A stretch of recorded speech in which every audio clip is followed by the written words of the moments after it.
હું એ અંગ્રેજોને નહીં આપું, કદી નહીં આપું. હું ઝાંસી માટે મારા છેલ્લા શ્વાસ સુધી યુદ્ધ કરીશ. આ શબ્દ રાણી લક્ષ્મીબાઈના છે. લક્ષ્મીબાઈનો જન્મ 17 નવેમ્બર 1835ના રોજ કાશીમાં થયો હતો. તેમના પિતાનું નામ મોરોપંત અને માતાનું નામ ભગીરથીબાઈ હતું. માતા પિતાએ લક્ષ્મીબાઈનું નામ મનુબાઈ રાખ્યું હતું. મનુબાઈ જ્યારે 4 વર્ષના હતા ત્યારે તેમની માતાનો સ્વર્ગવાસ થઈ ગયો. મનુબાઈનો ઉછેર બિઠુરમાં થયો. મનુબાઈને નાનપણથી જ ઘોડેસવારી, તલવારબાજી અને ધનુર્વિદ્યાનો ખૂબ શોખ હતો. મનુબાઈ નાનપણથી ખૂબ ચંચળ સ્વભાવના હતા, તેથી લોકો તેને છબીલી પણ કહેતા હતા. 8-10 વર્ષની ઉંમરે મનુબાઈના વિવાહ ઝાંસીના રાજા ગંગાધરરાવ સાથે કરી દેવામાં આવ્યા. રાણી જ્યારે ઝાંસીના રાજભવનમાં ગયા ત્યારે તેમનું નામ બદલીને લક્ષ્મીબાઈ રાખવામાં આવ્યું. થોડા સમય બાદ લક્ષ્મીબાઈએ એક પુત્રને જન્મ આપ્યો, પરંતુ દુર્ભાગ્યવશ તેમના પુત્રનું 4 માસની ઉંમરે મૃત્યુ થયું. તેથી ગંગાધરરાવ અને લક્ષ્મીબાઈ ઉપર વજ્ર તૂટી પડ્યું અને ગંગાધરરાવની તબિયત ધીમે ધીમે લથડતી ગઈ. તેથી તેણે પોતાના નજીકના એક સંબંધીનો પુત્ર દત્તક લીધો. તે છોકરાનું નામ આનંદરાવ હતું. તે બદલીને દત્તક લીધા પછી તેનું નામ બદલીને દામોદરરાવ રાખવામાં આવ્યું. થોડા સમય બાદ ગંગાધરરાવનું મૃત્યુ થયું.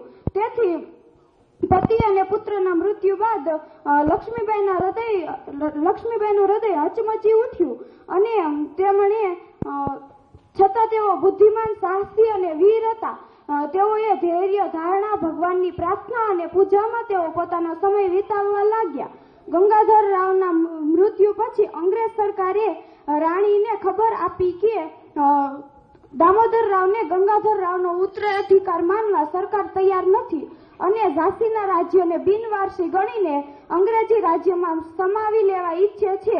આ આદેશપત્ર જ્યારે લક્ષ્મીબાઈને મળ્યું ત્યારે લક્ષ્મીબાઈની નસોમાં વીજળીની જેમ લોહી દોડવા લાગ્યું અને તેઓએ પૂજાપાઠ છોડીને રાજ્યનો કારોબાર હાથ લીધો અને સિંહાસન પર બેસીને ઘોષણા કરી કે ઝાંસી મારી જ છે. હું એ અંગ્રેજોને નહીં આપું, કદી નહીં આપું. હું ઝાંસી માટે મારા છેલ્લા શ્વાસ સુધી યુદ્ધ કરીશ. છતાં રાણીને અબળા ગણીને અંગ્રેજ સૈન્યએ ઝાંસીના રાજ્ય પર આક્રમણ કર્યું અને ઝાંસીના કિલ્લાને ચારે તરફથી ઘેરી લીધો. રાણી બહુ વીરતાથી ઝાંસીની રક્ષા કરવા લાગ્યા. સરદારોએ રાણીને કિલ્લો છોડીને બહાર જવા ખૂબ સમજાવ્યા. તેથી રાણી પોતાના પુત્રને પીઠ પાછળ બાંધીને ઘોડા પર સવાર થયા. અંગ્રેજ સૈન્યએ તેમનો પીછો કર્યો અને તેઓ રાણીને પોતાની બંદી બનાવવા ઈચ્છતા હતા. તેમણે રાણીને ચારે તરફથી ઘેરી લીધા. રાણી ક્રોધિત થઈ ઉઠ્યા અને કાલિકામાની જેમ પ્રચંડ બનીને તેમણે અંગ્રેજ સૈન્યને કાપ્યા. પછી તેઓ તે ઘેરામાંથી બહાર નીકળી ગયા અને ત્યારે રાણીને એક ગોળી વાગી. તેથી તેઓ ઘોડા પરથી નીચે પડ્યા અને તેમના પ્રાણ નીકળી ગયા. ત્યારે તેમના ભક્ત રામચંદ્ર રાવે રાણીના શબને પાસે ઝૂંપડીમાં જઈને અગ્નિદાહ આપ્યો.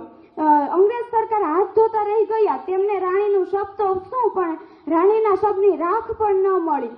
આમ રાણી લક્ષ્મીબાઈએ વીરતાપૂર્વક ઝાંસીની રક્ષા કરી.